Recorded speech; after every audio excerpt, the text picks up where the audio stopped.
Hello, everyone. Welcome to the Newsbrowse News broadcast.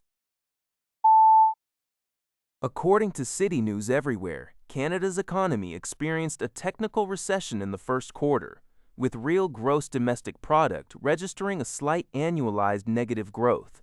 Statistics Canada attributes this primarily to increased gold imports and a subdued performance by Canada's resource extraction industries in March, which collectively dragged down economic activity. While real GDP declined in October and March, it remained flat or positive in the intervening 4 months, presenting a mixed economic picture. However, early estimates from the agency indicate a promising sharp rebound of 0.4% growth for April, driven by a recovery in the mining, quarrying, and oil and gas sectors. This suggests a potential improvement after the recent downturn.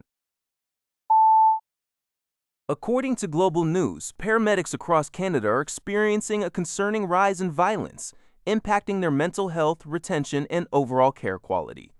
Incidents range from verbal threats and intimidation to physical and sexual assaults, with some regions reporting hundreds of cases annually and significant percentage increases over recent years.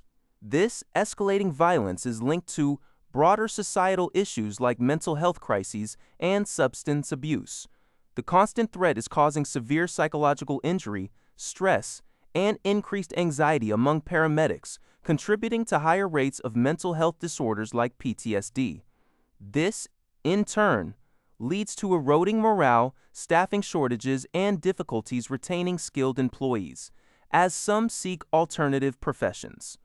While legislative efforts, such as amending the criminal code to consider assaults against first responders as an aggravating circumstance, are underway, experts emphasize the need for proactive measures. These include better mental health supports, addiction treatment, and prevention programs, all requiring substantial financial backing and recognition from all levels of government and employers.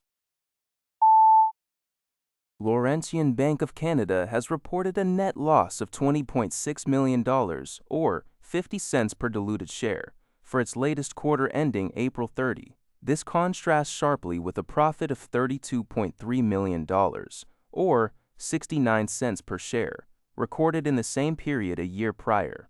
On an adjusted basis, the bank's loss was 46 cents per share, compared to an adjusted profit of 73 cents per share last year. Revenue for the quarter decreased to $213.7 million from $242.5 million, and provisions for credit losses rose to $26.9 million from $16.7 million. The bank is currently working to finalize a significant deal announced in December to split its operations. Under this agreement, Fairstone Bank will acquire the 180-year-old Quebec institution for $1.9 billion. Transforming it into a specialty commercial bank, while its retail and small and medium-sized banking portfolios will be acquired by National Bank. CEO Eric Provost expressed confidence in closing these transactions by late 2026, noting strong performance in its core businesses. This report is from the Canadian Press.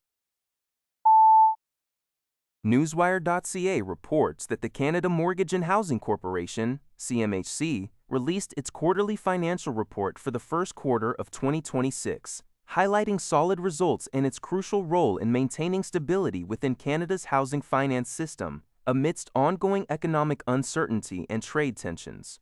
For the 3 months ending March 31, 2026, CMHC insured 10,459 transactional homeowner units, a slight increase year over year. Multi-unit residential insurance saw robust growth, with 71,733 units insured, a 30% rise from Q1 2025. This underscores continuous demand for CMHC's multi-unit mortgage loan insurance products. Additionally, CMHC issued $20.5 billion in Canada mortgage bonds and guaranteed $63 billion in new securities, up from $54 billion in Q1 2025, which further supported liquidity. The arrears rate remained low at 0.33%, indicating strong portfolio health. Government funding for housing programs also increased by 10% to $2.9 billion, aiding housing supply and affordability initiatives. CTV News reports that Toronto police are asking for the public's assistance in identifying an unidentified homicide victim. The individual was discovered inside a private garage in the Cabbagetown area, near Dundas and Seton Streets, on May 23, following a medical complaint.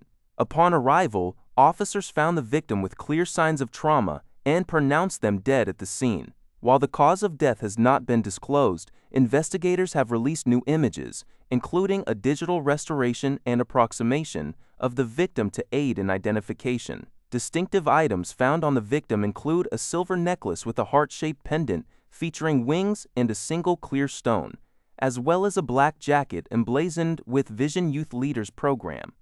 Authorities initially misidentified the victim's gender but have since corrected it. 30-year-old Toronto resident Babakar Dembele has been charged with second-degree murder in connection with the case, though police stated he has no connection to the garage where the body was found. That's all for this video. Thank you for watching. See you in the next video.